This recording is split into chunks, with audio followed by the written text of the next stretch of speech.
Baobab bonsai. Now this is an interesting species.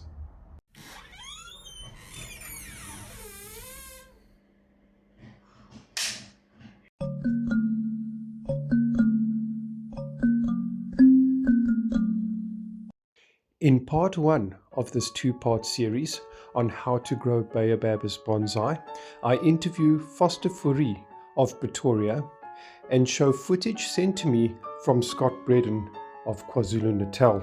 The African baobab, Adansonia digitata, was chapter one of my book, Growing South African Trees as Bonsai. Thanks for watching.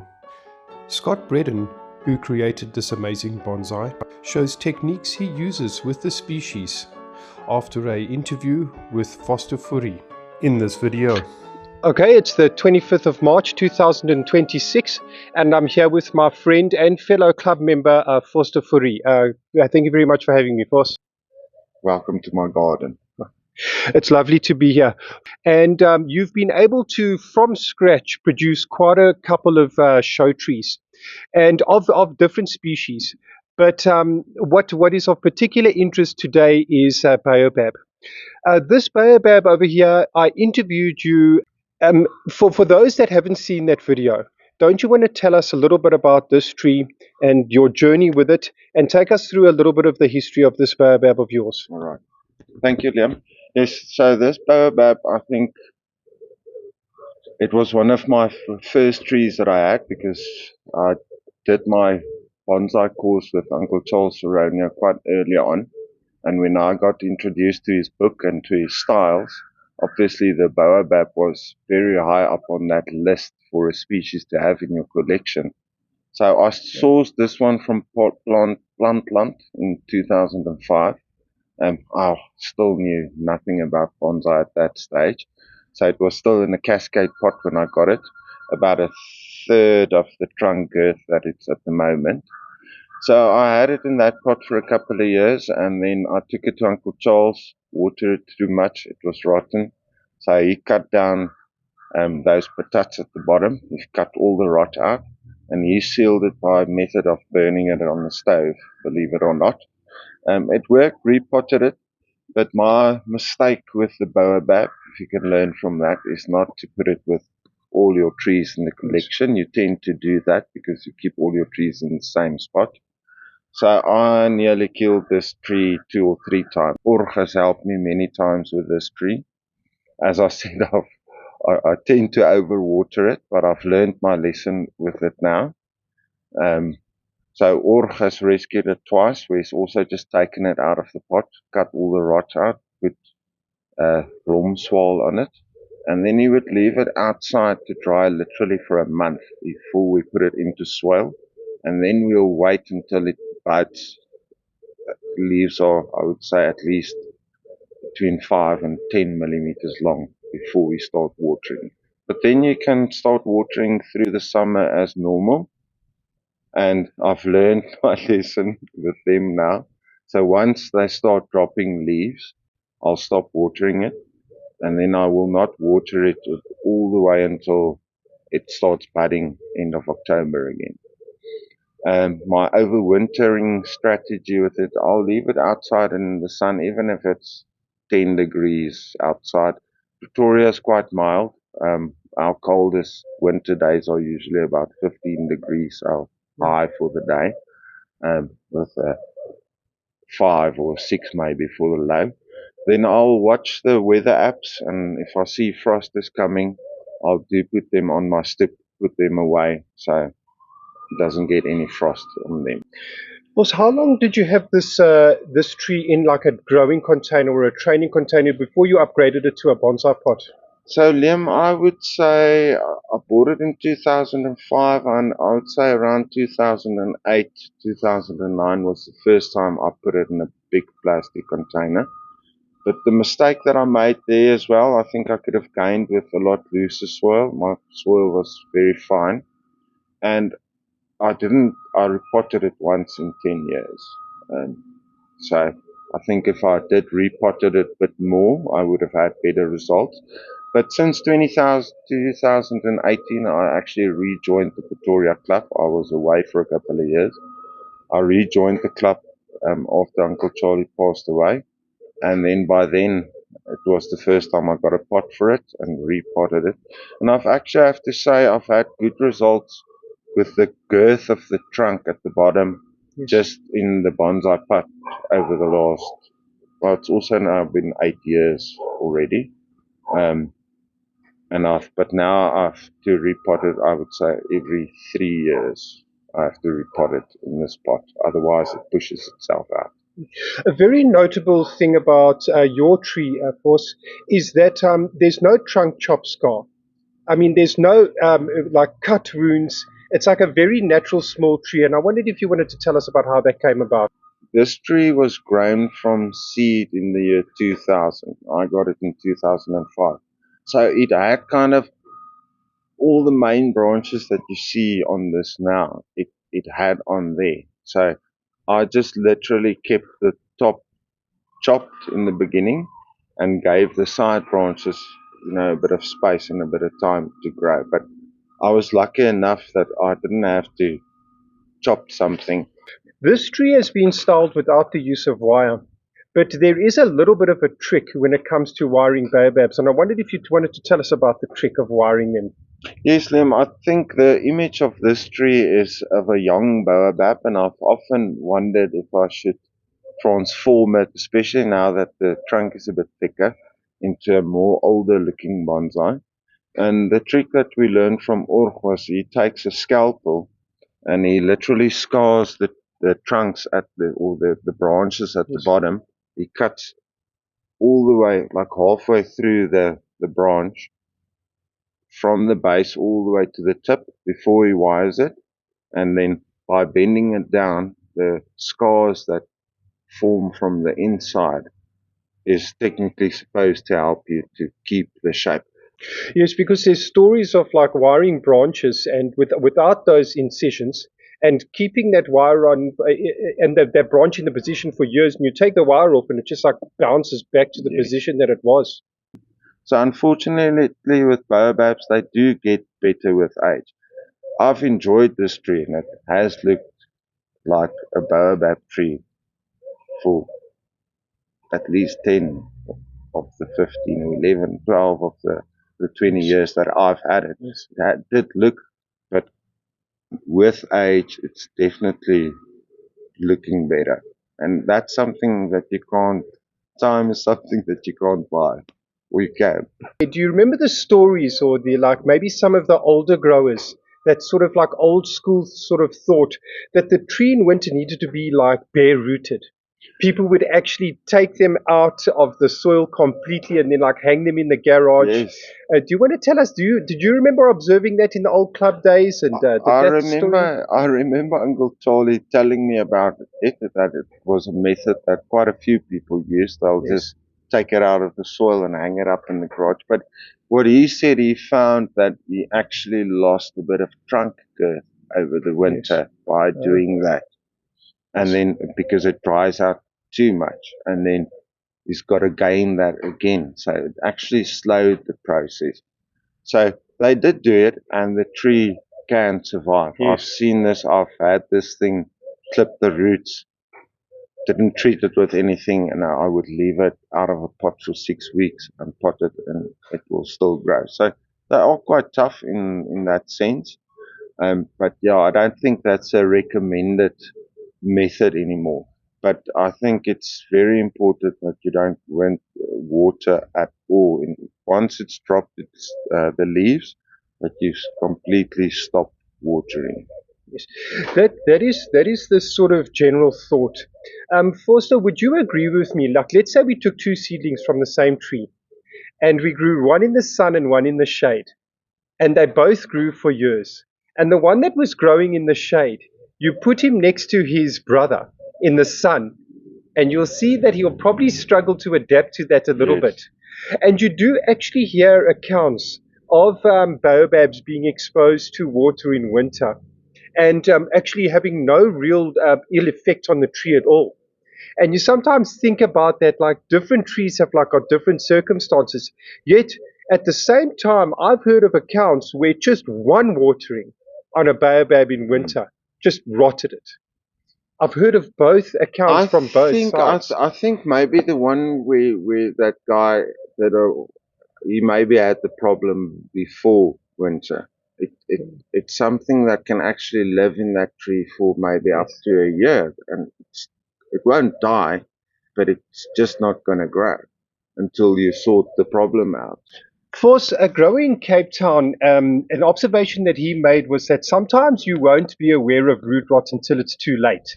There will be no actual visible signs, especially I think if it's without leaves. And then the next minute you'll look and it's like bent over and all soft and Yes. it's too late. But you had a little bit of a clue when to identify root rot. And I wondered if you wanted to tell us about that. Yes, that's definitely when the tree starts budding. You'll see on all the tips of the branches, it looks like it wants to bud, but all the leaves are between 3 and say maybe 5 mils big. But it will stay like that, say from when it starts budding all the way through the growing season. So once you see it, it looks like it's small leaves. You can confuse it with small leaves Yes. on a ramified tree, but once you see that you can definitely know you've got root rot and you need to do something about it. Also, I wonder if we should have a look at the big one over there. Yes, let's do that. All right, Force. This tree makes a good story because I'll never forget at the One Club meeting. It was your turn to present, and Och, the chairman, called you to the front of the stage and said, "Right, Force, what have you got to say? What presentation have you prepared for us?" And you said to Och, "No, listen, I haven't prepared a presentation." And he kind of like just looked at you, and then he said, "No, what I've done is I've brought a baobab for you to dem for us on. Let me go get it." And then you brought this tree for him to dem on. And he's like, "Okay, you're supposed to speak about, okay, great. Then I suppose I'll dem on this." And I actually tell you, Ork's got this theory that you can get sometimes the most out of people when you put them on the spot. Yeah. And I think that Ork says that because I think it's applicable to him. Yeah. Because when we put him on the spot, and just like Ork must unexpectedly now dem on a baobab, Yes. it was actually a great dem. And I remember that all the little bits of information that he gave at that dem were like valuable. And I noted them all down. And some of the information that I gained from that dem is actually the information that's in my book. But do you want to tell us a little bit about this tree, how it came in about, and how long you've had it? And it's actually come a long way since all stemmed on it, eh? I was looking at this piece of material, overgrown material, and I just had no idea. And that's why I blindsided Thor Yeah. with the demo, and he did very well. And I learned what I had to about styling, and that's why I've been wanting to restyle the other smaller one since, because I think I can really improve it with a bit of wiring and styling just by bending it a bit down. Now, the story of this tree, it actually until this day, it belongs to a client of mine. He's okay with being my tree, but it's a very old tree. He was telling me about how small the leaves has gotten on this tree, and I was immediately alerted and said to him, "Listen, dude, that's not good news. Just bring it back. Let me just fix it for you." So he brought it back, but I knew it was rotting, and I knew I had to keep water away from it. So I literally put it on my stoop, and I left this tree for 3 years. I did see signs of it started healing, but it was literally rotten right through the middle of the trunk, all the way to the top of the tree. You'll see there's quite still a bit of evident scarring all the way around this tree. And it's amazing how the baobab heals itself, because it's not like the other trees where you cut off a branch and you've got to put some glue on it. You leave it. You cut it off flush and you leave it, and a couple of years later it will just have new fresh bark under your cut. Even this tree, so I left this tree growing wild for 3 years basically. It was in a massive pot, I would say about 4 times the size of the current pot. And I left it, and the second year the leaves were started getting really big, and I left it. And it actually started, once it starts growing, they do grow. Um, the longest branches on this tree after about 3 years of not watering it, just leaving it. It started growing healthy again, and that's when I took it to the club to learn myself a little bit more. Yes. And we repotted it, did the root pruning on this tree, and it's actually performed quite well since that day. I'll send you some of the photos of when we styled it the first time, and you'll see the amount of branches that's developed and grown in that time. It's quite significant. Vos, just to finish off, have you ever eaten any parts of your baobab bonsais? Have you ever had like a little nibble on any of the parts? Oh, Donnie, Rooibart Donnie, he's the type of person that wants to do that. So he actually brought it to us the other day, and he was very chuffed. But it's not very tasty. Have you ever had the opportunity to meet Scott Bredin? I haven't, but I have been following him on Facebook, and I've commented quite a few times. I'm like, geez, dude, your trees are next level, because I don't always just look at the one trees that he's showing us. I'm looking at the stuff in the background as well. Well, the footage coming next is the footage that Scott's kindly sent me for this video. Yes, I think he's a master at the baobab, even if he's not from the climate to grow it, but he's obviously also figured out what to do and what not to do. Thanks for having me, Vos. I say thank you for coming. Here in subtropical Durban, we grow a lot of fig trees. They're very popular subjects for bonsai. They do extremely well in this climate. This fig tree has been manufactured though. Essentially there's a wire frame underneath here, and we have a whole lot of I guess finger thickness or pencil thickness fig trees that were wired onto this empty framework and fused. So there's a very natural process of fusing, and this is what inspired me to try a similar process with baobabs. Here are two sets of baobabs that are in the process of being fused. Just have a closer look at one of these. So the method here is to plant the trees in the ground, to fertilize them quite generously. You can see there's still some bio-ocean fertilizer here from summer, and to wire them together with a quite heavy copper wire. The reason is that you want these trees to grow as rapidly as possible, but for the wire to physically force them together.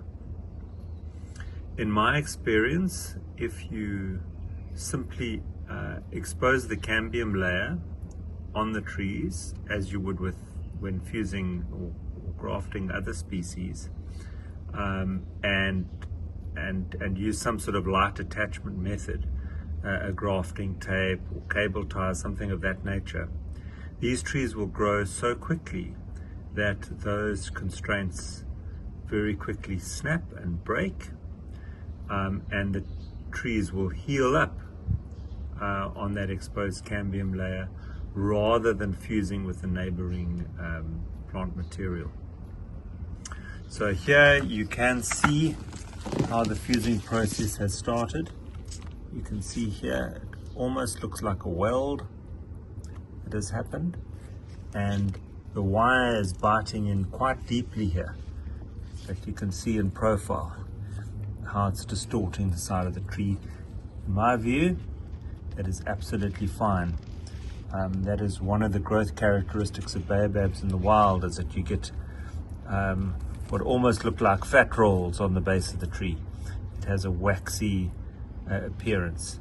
So I think that the wire in fact helps to create that aged look. This is a little experiment. I had a bunch of leftover baobabs that were pretty small, so I've just wired them together, put them in an air pot. I'll see how that goes, but I don't think that I'm going to get even in the air pot, I don't think I'll get the growth that I need to fuse them. But I'll see after a season or two. Once it starts maxing out the growth potential in this pot, I'll probably plant it in the ground and let them fuse. Baobabs can also be propagated by taking truncheons. I've found the most success to be had by taking really thick truncheons. So I haven't measured this one, but you can see with my hand, probably 12 or 15 centimeter diameter at least on this truncheon.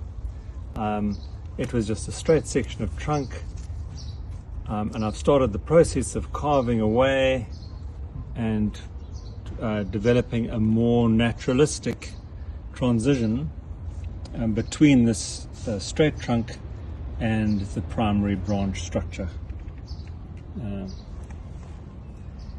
can also notice here the slightly widened skirt that is created by the roots emerging from the base of the truncheon. So it actually naturally widens the base into the skirt. There's a little bit of a lip underneath there that is visible as this tree has started to push itself slightly up and out of the pot as a result of the roots that are developing underneath there. But this will be a very nice little tree over time. A technique that I've found very effective with baobabs to create a more realistic looking ancient trunk is to carve the trunks of the baobabs. So this is a single trunk that has been carved slowly over a number of years, not all in one go, and you can see how well it's healed up. Over time, the bark regenerates in a manner that you would never think that it would have actually originally been carved. You can see right into the center of this tree. It is in fact healing up very well, and if you scratch just lightly at that bark, you will see it's green immediately underneath. So it's not like we're waiting for a wound to heal over. It behaves like a succulent and is healed over from within, which is quite remarkable for these baobab trees. An interesting characteristic of the Adansonia digitata is how the leaves develop as the trees mature. So just to give you a sense of scale, these are simple leaves on a fairly mature